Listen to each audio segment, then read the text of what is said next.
So, hey, everybody, welcome back to the AFS Health and Care Podcast. This is the first time we've had a lead team member on the show to actually spew knowledge from the ground level, somebody who's like in the health change world on the daily. I got a friend and exercise physiologist Adrian Powditch, who you guys will recognize, those of you in the membership here. Adrian is on the show. I want Adrian to talk about kind of like tactical thoughts and mental models when it comes to strength training. I think we all have a thought on like, okay, if I'm going to go strength train, I have an idea that I'm going to be lifting some weights, and the heavier the weight that I can lift means success. But it's a little bit more nuanced than that. And we got the master here to unpack what that means. So brief intro, and then I'll turn to you, dude. But Adrian came on our team a couple years ago. He's got a master's in strength conditioning from the University of Brighton, Yep. which is in England. Yes. Correct? Correct. And you were in England for how long? About a full year, just for the program, yeah. Yeah, okay. And then you spend a lot of time in this space, working with all kinds of populations. Yes. I've been in the field of fitness for about 12 years now. I've worked in many different strength and conditioning environments, many big box gym environments, and even smaller boutique gyms, kind of like AFS. Yeah. For those of you that know Adrian and have worked with Adrian, Adrian's approach is very, it's a little different. Like I said, it is more nuanced, and it's kind of from a building block standpoint in terms of let's figure out how to move our body well first. And once we have that, then we can progress, which we'll talk about what that means.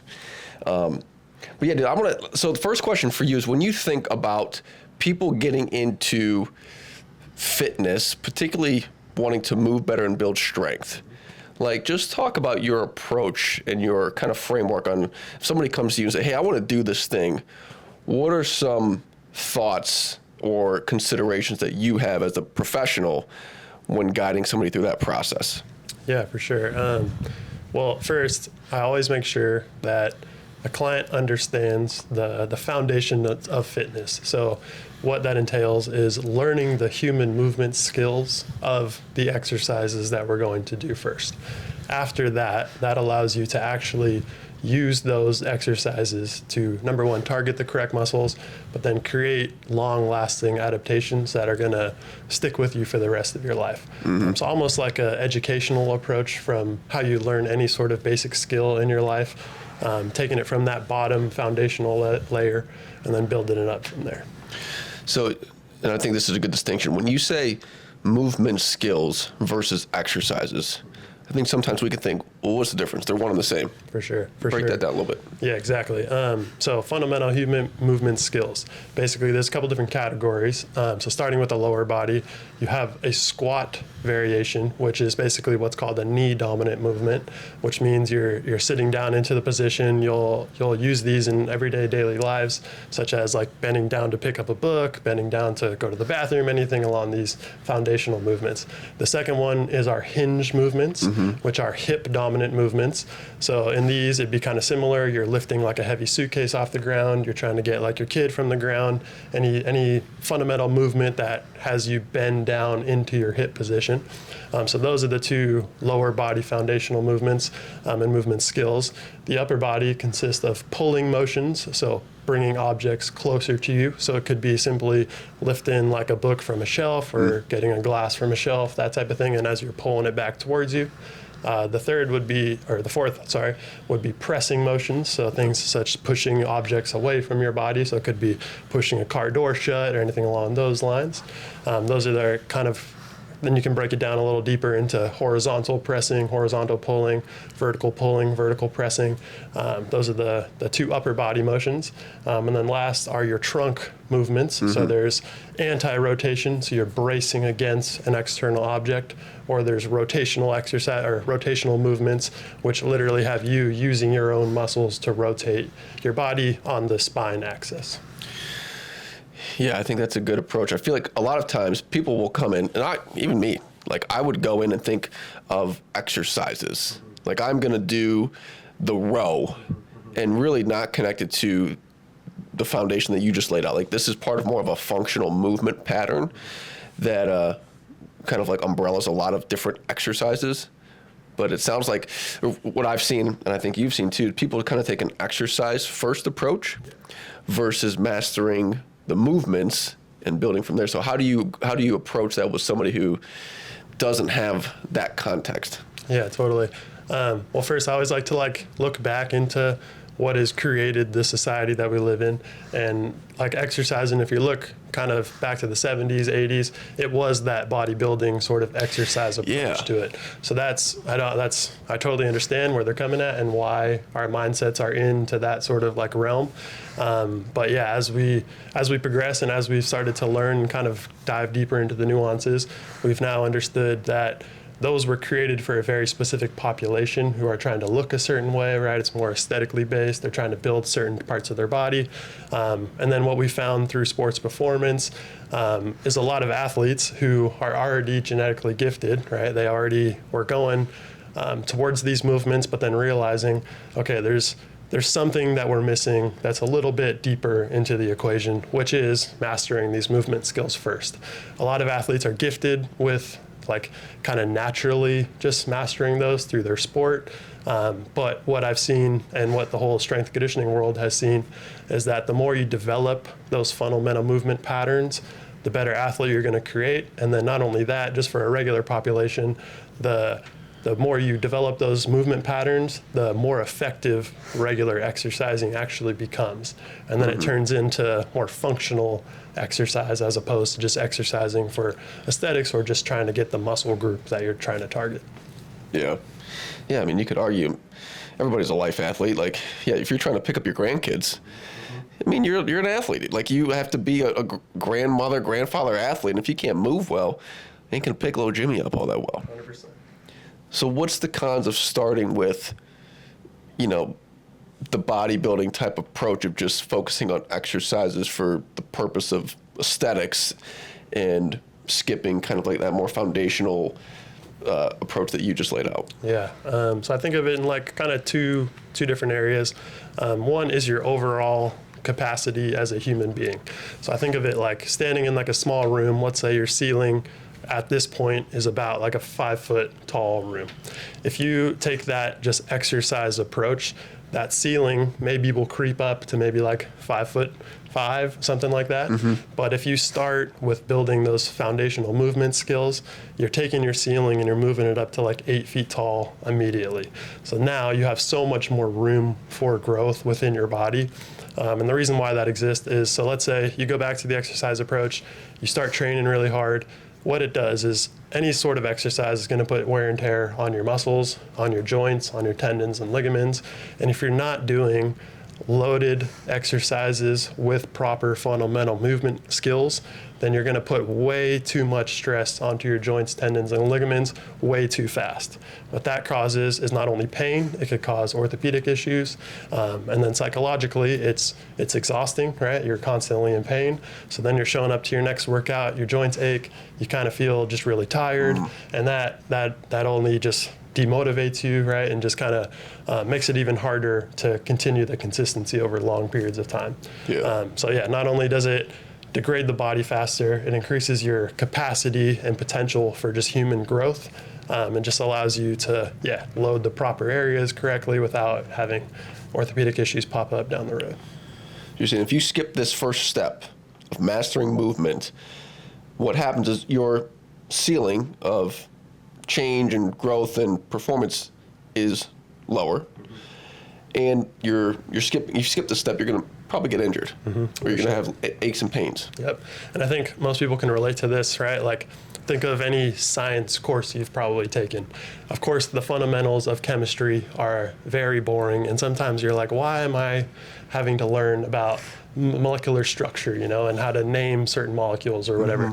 But then you take the test maybe like four months down the road, and you're trying to master a bigger concept in chemistry, and then you look back and you don't really understand the foundational components. You may be able to complete the problems, but if you don't understand the foundational components, you could do it in the moment, but you're going to forget really quickly, and you're just not going to be able to really understand what's actually going on.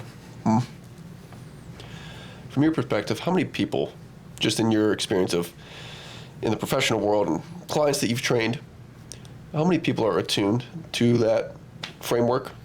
Not enough. I don't know exact percentage, but definitely not enough. And I don't blame anyone for sure. Once again, going back to how this whole exercise world was created, it was created, by kind of bodybuilding, and that's how it's marketed, right? Any sort of magazine highlights, big biceps, and big chest muscles, as opposed to the quality of life and human movement skills. So, not enough, but it's to nobody's fault, and I think we just got to start to trend in the direction of learning movement skills. Yeah, that's the work that needs to be done. It sounds like. I have a question on how your thoughts on how you approach that, but I think it sounds like so.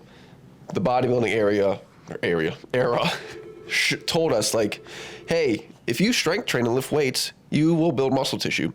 But we have come to later find that there's so much more benefit to strength training when it comes to just function and health and ability that wasn't at the forefront of that time of introducing strength training. So there's a rewiring that has to happen. Yeah. So to your point, like how if you were president of health and fitness in the country, how would you go about getting people to wrap their arms around that? Mm-hmm. Yeah, well, number one, educating, highlighting the real reasons of why we would create that systemic change. But then, honestly, it takes a lot of mental work and setting your ego aside and making sure you look inside yourself and kind of, the classic delayed gratification.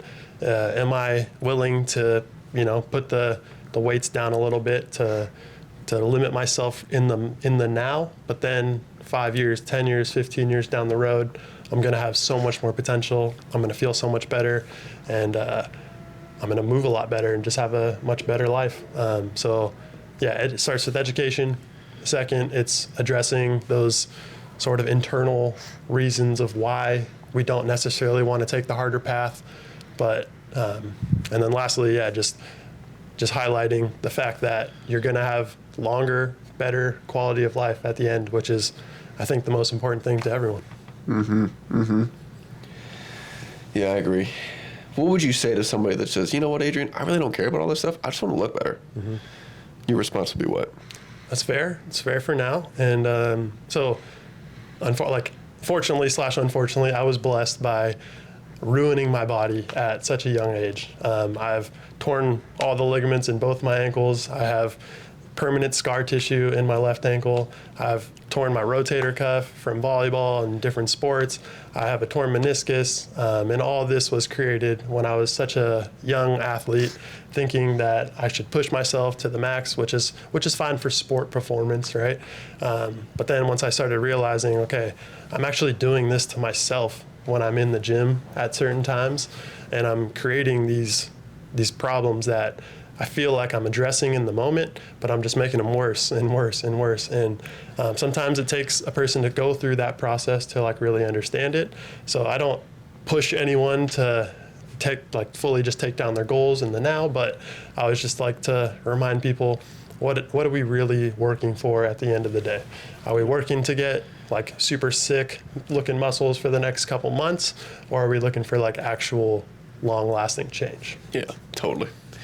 Yeah, and you could also argue, I think, hey, sure, totally. If you are looking to change your body composition and aesthetics, great. But what's going to limit you from that is your torn ACL in 8 months, and then you're doing nothing. And I think, as you know, our listeners and our membership are more inclined to, enhance their function and quality of life over time, as opposed to the typical bodybuilder space. Okay, so next question for you. What do you see when you're working with people? What are some common missteps that you just see day to day that people that are either new to strength training or even have been strength training for several years? Mm-hmm. What are some missteps that you notice on a day to day? Yeah, for sure. And so sometimes I'll see some clients, and it's all for good intentions, we're trying to increase the weight a little too quickly, and in terms of quantitative advancement, right? So we use an app that tracks our consistency over time. You get like a little high five or thumbs up when you increase your weight, right, and do better in terms of a quantitative assessment, which then just kind of puts the emphasis once again back onto the performance of weightlifting and the performance of increasing your numbers, where we sometimes miss the full breadth of the range of motion that we could be using, which once again goes back to those fundamental movement human patterns. So one example would be like a chest press. So let's say you're doing a dumbbell chest press and we're not getting the weights all the way to the base of our chest line. Basically, if you could draw a line from the chest all the way to your hand, that signifies proper range of motion, also with some shoulder context. But if we're not getting that deep on every single rep, then we're not actually training, number one, the movement pattern correctly, but then we're actually limiting some potential growth in our chest muscles. So that's number one. I often see we're moving up the weight just to like get a quantitative advancement. Get that high five. Yeah, right. Get that high five. Get that higher number on that last set, which is all good. But there's a lot of limiting going on in terms of muscle growth, but then also the movement skill patterns. That can be applied to pretty much all different examples. And yeah. Do you find it hard in the moment? You know, you mentioned ego a couple of times. Like, again, from your experience, when we're trying to educate people around this, what's your experience with, reception from the person that you are trying to work or coach? Is that something that they're like, oh yeah, it makes sense, or is it, kind of a leading them to understanding type of conversation? Mm-hmm.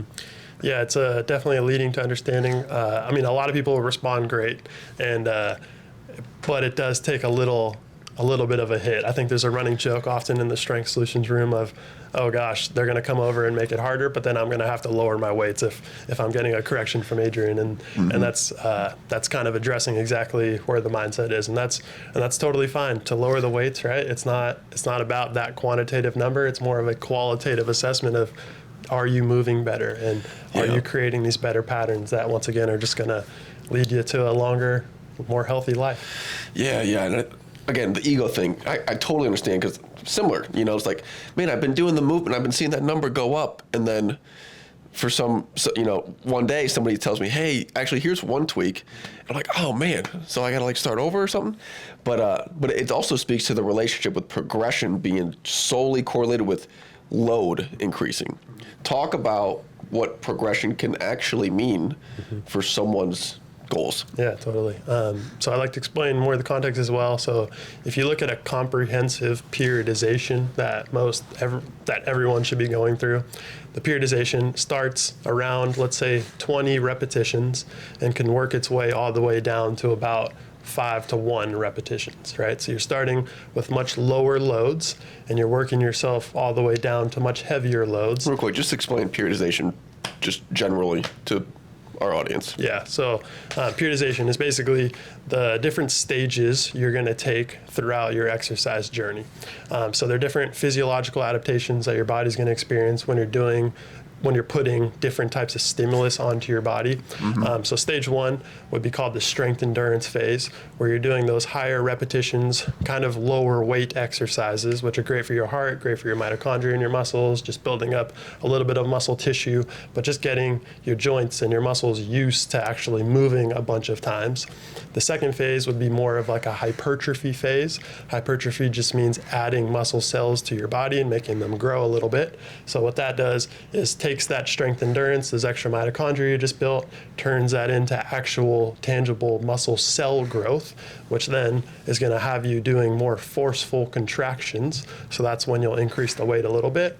And then, as I just said, the more forceful contraction will lead you down into a traditional, more like a strength phase, which is actually trying to target and utilize the most amount of muscle fibers inside your body that it can.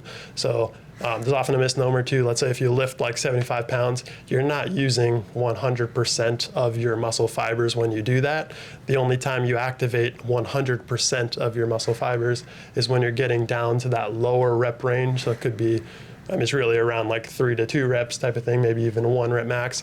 But yeah, going through that process throughout long durations of time not only gives you the correct adaptations to your muscles and to your body, but it allows you to, number one, spread out the stress onto your joints and onto your body.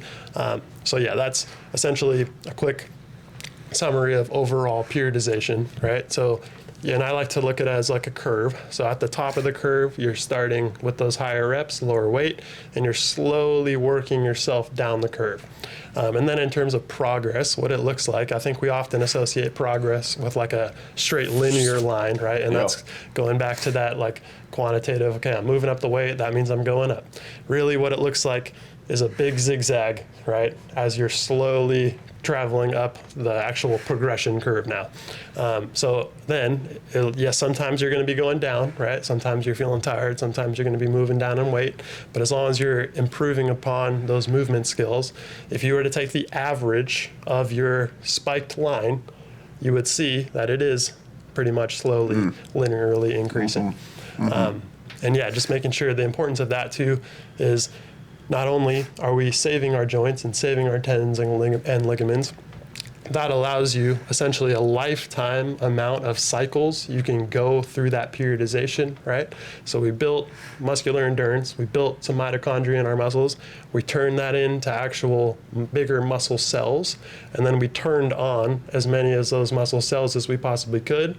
But then, let's say after, it could be 6 months, 3 months, whatever, you're then going to travel back up to the top of the curve, and now you've built all this new muscle cells, muscle tissue, all that, and you're going to turn that back into even more strength endurance. And then you're going to turn that into more muscle fibers, and then you're going to turn on even more of those muscle fibers the second time, and the third time, and the fourth time. And that's what allows us to keep progressing over time in the proper way, but also keep our body healthy. Yeah, and that's all predicated on mastering the human movement patterns that you talked about. Yeah, that's always the foundation, base of the pyramid.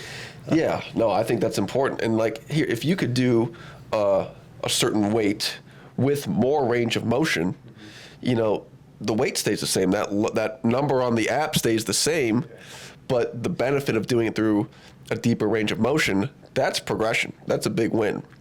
Or having more stable joints. Like you can't really measure that with a weight that you're lifting, but all of that is like very valuable. And I think that's where a lot of our members and people that are looking to start exercising, they lose sight of that just because of the way our industry drives a lot of the narrative. Yeah, totally normal. Totally get it. Yeah. I've been there. Yep, same. And I know a couple people watching, they've worked with you one-on-one. So give someone like an insight. Okay, if you're working with Adrian one-on-one, what does that path look like? Just kind of walk people through like your framework. Yeah, so it's not that we just completely take all the exercises out of your program, right? We still do a full 60-minute workout where we're trying to get in maybe about 10 to 12 exercises in that time. But there will be times to where we are literally just focused on learning the movement patterns, right? So one example that comes to mind is just like a basic squat, right? We all feel like we know how to squat. But what I always like to teach is, number one, starting with the actual hip movement, right? How does your femur connect inside your hip, right? So you're going to learn a little bit more of the anatomy. You're going to learn more of the physiology of how you create the proper human movement through your femur, through your feet, through your chest, through all these different moving parts of your body. So we'll go really in depth to certain movements that are once again connecting you back to those human movement patterns. Later in the program, we'll continue to touch upon these movements, but with a little bit of variation, and then you'll realize, oh wow, the squat that we did with just body weight and maybe like a band on connects exactly to a split squat, connects to a lunge, connects to the cable kickback or any other lower body movement that we're doing. So then what we do is it's called spaced repetition. Basically, you're starting really kind of learning the foundation of a movement, and then we'll take it off. Then we'll go to a different movement for a little bit just to give like your brain a rest. But then we're going right back to that in the next 20 minutes, maybe 30 minutes, or maybe just on the next day or something like that. And then then what that allows you to do is kind of like slowly put the pieces together and then start to really just build those foundational movement skills while you're pretty much doing the same program that you're used to. It's just now you'll understand more of the mechanics, the basics, and you'll start to feel everything at a much deeper level. Yeah. Yeah, I love that. It's almost like you're going to school, you're learning mechanics that can translate, to everyday life. And I feel like, that framework, it makes people independent, where. And that's the goal. That's exactly the goal. That is the goal. You don't necessarily need to rely on somebody just giving you exercises. You should be able to pretty much do all these movements at very, very high mastery by yourself, right? So that's when you're out in the world picking up a big suitcase, we're not there telling you, hey, get your hips back, get your knees out, get your shoulders down, right? Like just you putting all those pieces together. And I think a lot of my clients could attest for that is when they are out in the world, that's when you're thinking of me the most, is when you're doing it by yourself, not just when I'm right next to you. Right. Love it, man. On that note, if anybody watching or listening wants more information around that mastery, please feel free to reach out to Adrian. We'll link his email address to the end of the episode here in the show notes. Adrian, thank you, dude. This is super helpful. Thank you. Appreciate it. And that's our show for today. Thank you so much for sticking around, watching, learning. If you extracted some value, please share this with your friends and family. You can also click the subscribe link. I believe if you're on the Spotifys and Apples and you're listening to this, there's a subscribe link at the bottom of the episode. If you're watching on YouTube, bottom right of this video, you can click subscribe to stay up to date on the latest episodes. Thank you again for joining us on this episode. And with that being said, be well, stay connected, and take care of your health.